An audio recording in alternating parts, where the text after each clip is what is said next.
Again, that's Hebrews 22 through 24. When I read this, I think about how we are really on the precipice of accepting a new world that's not really new. It's always been available, but we haven't grasped for it just yet because we're still holding on to the world we currently have and the problems that we also have in this world. And I think about all the things going on. My dad's starting chemo, and there's cancer, and there's COVID, and there's all sorts of a slew of things always. But when I read that reminder that you haven't come to a place of mourning, you weren't built with a spirit of timidity and of shame and of powerlessness. You were built to remember the joy of living and the song of all the nature and all the world. And you were built to walk into the city of the living God. You've been encoded to come before thousands upon thousands of angels in a joyful assembly of praising and thanksgiving. And the challenge for all of us is to go ahead and feel those vibrations and praise and act like that world is already here before we see it. That's our challenge.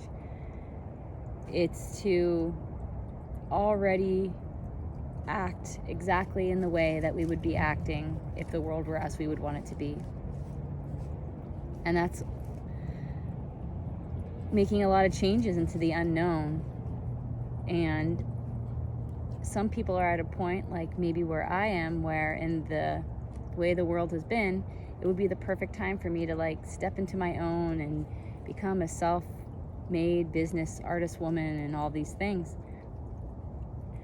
And yet that's still a vibe of me trying to like prove something about my own autonomy and not just the simplicity of not needing to value myself with a term and not needing to value myself with a level of success, but being fully surrendered to love and fully surrendered to my gifts and fully surrendered to sharing my love and joy every day. And that's the only thing that is really going to take us into the new earth, as they say.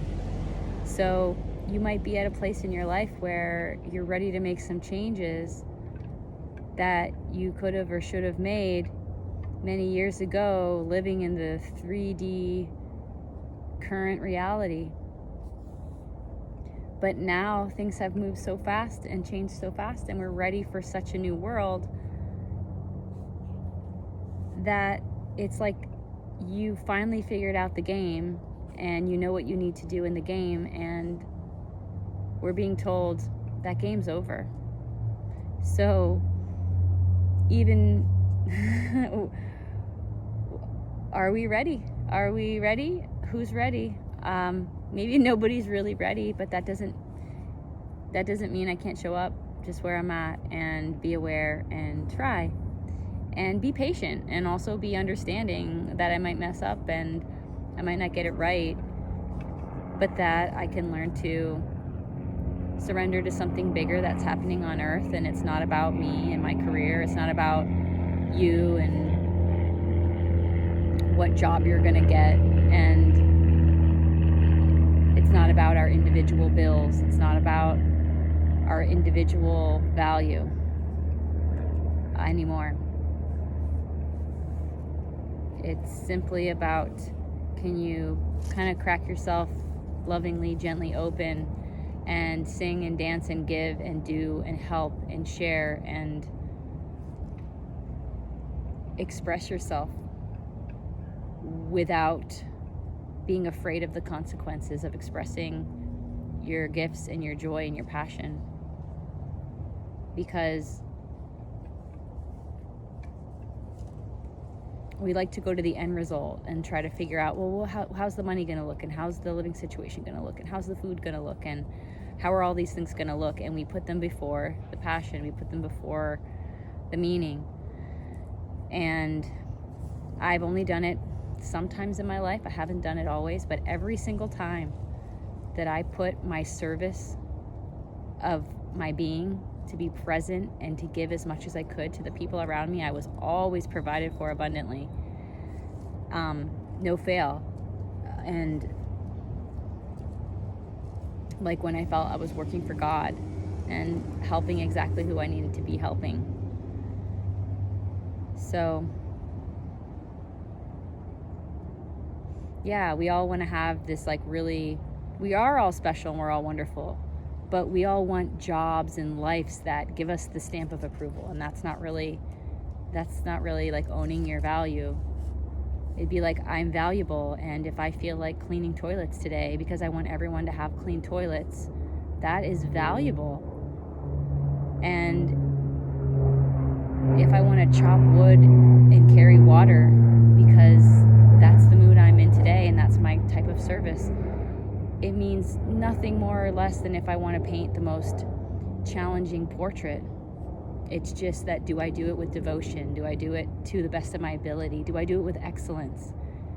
Do I do it with a sense of knowing and valuing every task and the importance that every task carries?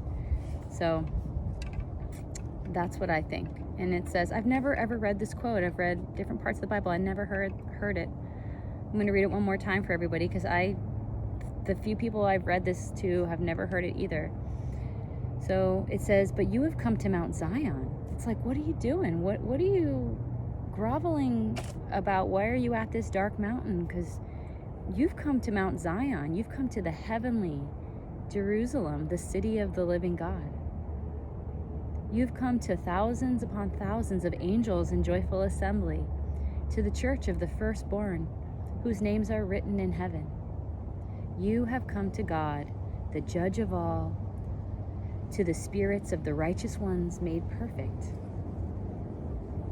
to Jesus, the mediator of a new covenant, and to the sprinkled blood that speaks a better word than the blood of Abel, of struggle and of our mistakes and of our destruction and of our pain and of our transgressions and of retribution and of fixing all those things. And it's like, it's done, it's over. Like, just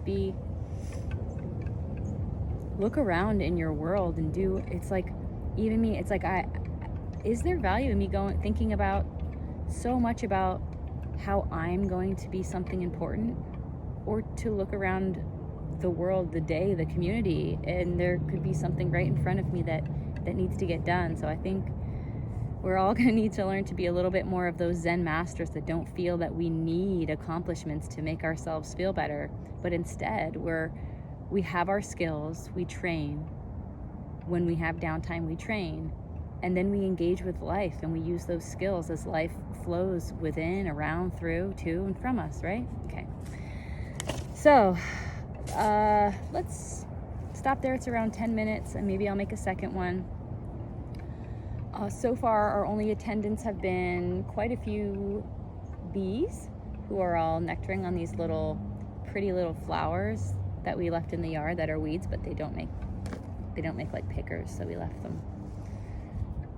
And I think that's our only attendees today, unless there's some far off birds listening in the trees. So thank you, if you are listening, for your time, and I hope I said something that's of value to you, or that my energy was of value to you in some way. Or maybe you're just my friend, and just us seeing each other and spending time together also add some extra love, value, joy, happiness, or just peace to see the leaves flowing behind me. So if you see this, I love you, and have a beautiful day.